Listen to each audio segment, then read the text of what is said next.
The fishing news is brought to you by Navionics, Okuma, Yozori, Evinrude, and the Star Island Yacht Club in Montauk. I'm Jim Hutchinson with the New Jersey, Delaware Bay edition of the Fisherman magazine, coming at you a day early this week in honor of the Thursday, 4th of July holiday. You know, it was on this day, Wednesday, 1776, as this video is coming out. In a letter to his wife, Abigail, John Adams wrote of the signing of the Declaration, quote, "It ought to be commemorated as the day of deliverance by solemn acts of devotion to God Almighty.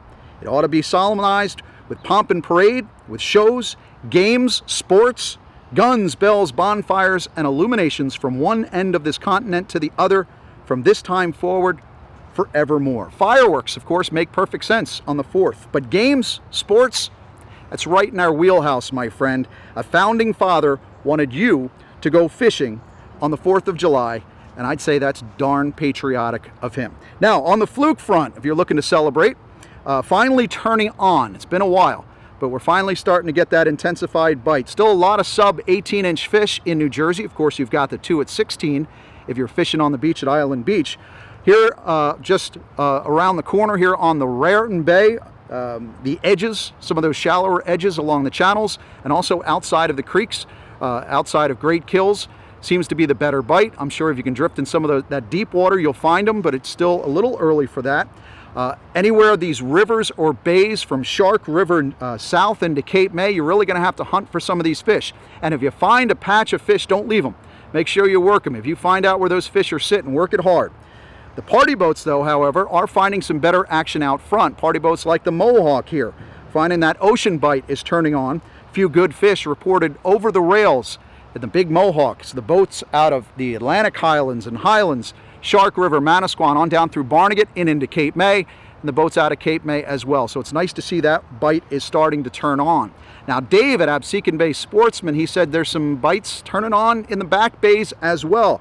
He said the tsunami glacial was getting it done on the teaser. One of the things you'll find in Little Bay or Great Bay this time of year might start to get a little snotgrass on the bottom, so you want to make sure you keep those lures, those jigs, those teasers up a little bit higher for a good opportunity.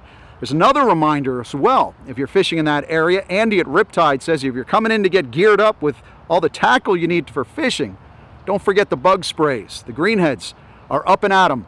In fact, one of my favorite things is one of my friends shows up to meet me at the dock in Tuckerton in the morning. He's wearing shorts and a t-shirt. Say, welcome to a tough day. Tuckerton, of course, the town mascot is the greenhead. Now, Joe Mahaly from Trenton was out on July 1st.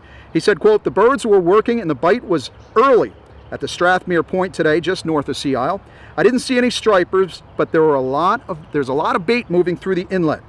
Seemed to be a lot of action early at daybreak, with minimal action in the afternoon." Now, Joe pulled this fluke from the point, again, on bucktails and gulp. I know if you get out early, too, make sure you take along some of those small poppers. If you're heading out in the boat and hitting those sod banks, throw some poppers along the sedges. Might have some fun playing catch and release with some short striped bass. Now, as far as those surf fluke like Joe was talking about, yeah, it's a great opportunity to get out this week with the family, enjoy the 4th weekend, bring your rod and reel, a backpack with buckets of gulp and those jig heads. But don't forget the metals as well. If you see a couple of turns diving, we have some bonito in the area.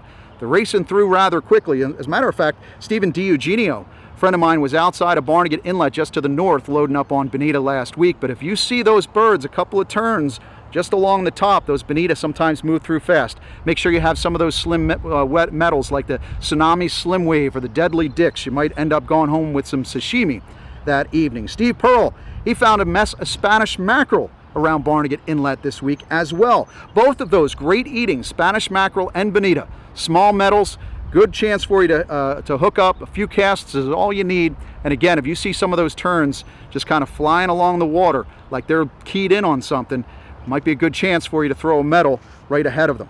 Another local visitor we have this time of year is sheepshead, primarily from Barnegat Inlet South.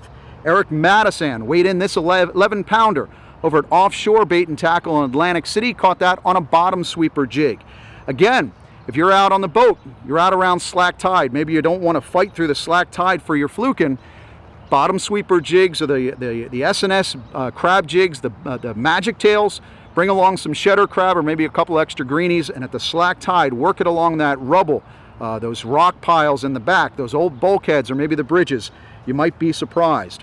We're also finding surprise cobia, some of them in the back. Kirsten Holloway here hit this cobia while fluke fishing near the fish factory on Great Bay last week. Again, when you're fishing the salt, you never know what you're going to find until it starts pulling your drag. Kirsten here doesn't care too much about greenheads, apparently. Down in Delaware, Indian River Inlet's been giving up a few stripers at night for guys throwing the plastic shads, also drifting sand fleas along the inlet rocks. Marty Layton here checked in with his 4.5-pound fluke, taken from the south side of Indian River Inlet. Checked it in with the folks at Rick's Bait and Tackle. Again, bucktails and gulp, can't go wrong. Weakfish too in Cape May County waters, around the jetties. Some of those pockets, good action if you can find them. Brian Harbaugh here had this keeper in Wildwood checked in at Sterling Harbor Bait and Tackle over the weekend.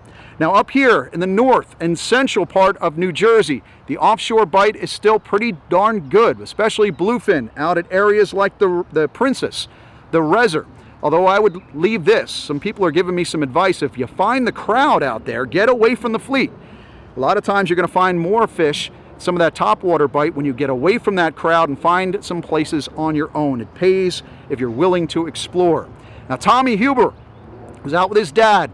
They've been lighting it up lately. Tommy learning how to put the boots to a nice bluefin, although his dad let me know that they've been on the bigeye as well. Speaking of which, from the other canyons, Carteret South, we're getting good reports of yellowfin and bigeye in the mix, a few white marlin as well. They're also in the Toms Canyon, but those fish are moving up from the south, and there is some good action. In fact, you can double up on some of these fish. Frank Wags at Fin Chasers Charters, he started mid-range last weekend, got a couple of unders and an over bluefin, then headed offshore, loaded up on yellowfin and bigeye. So that offshore bite is definitely on.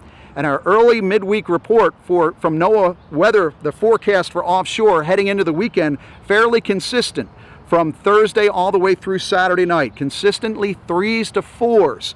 The winds vary from 5 to 10, building 15 to 20 knots on Saturday, but it looks like a pretty good opportunity for the rest of the week, especially if you're able to call in sick or taking a vacation day on Friday. Now, if a reverse holiday commute suits you, maybe a quiet time in a mountain lake someplace, maybe in the Poconos, well, if that's in your plans, let's check in with George, our Pocono Outdoors guy.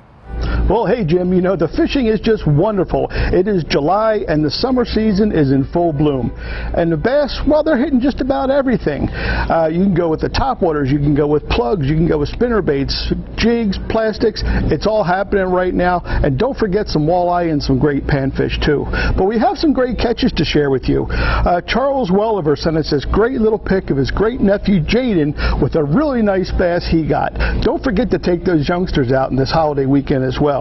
Also, Mason Moyer got a couple of really nice fish, and he actually outbested his dad, who got, well, let's just call it some action anyway. Thanks, Craig. Great pictures.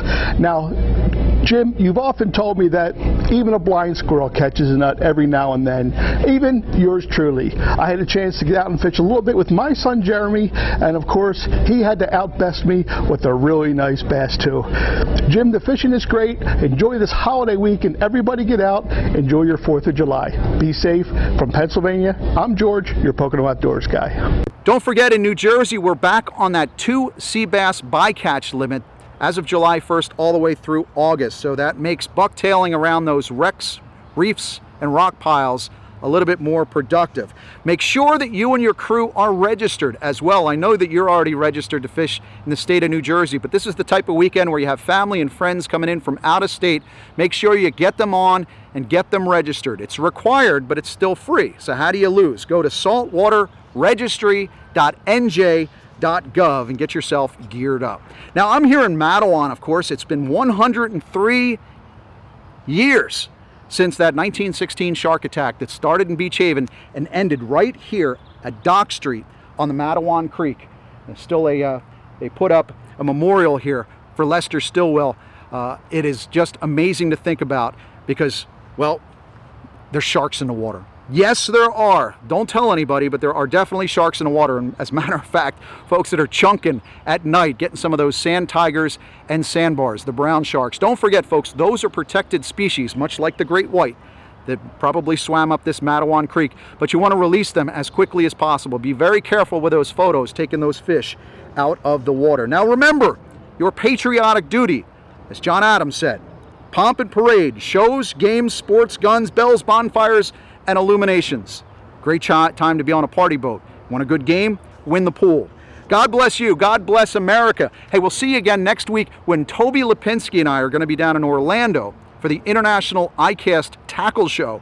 We're going to find all the new products and report back to you right here on our video forecast. Catch them up. We'll see you again next week at thefisherman.com.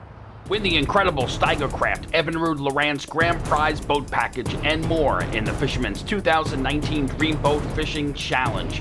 Get the details now at thefisherman.com.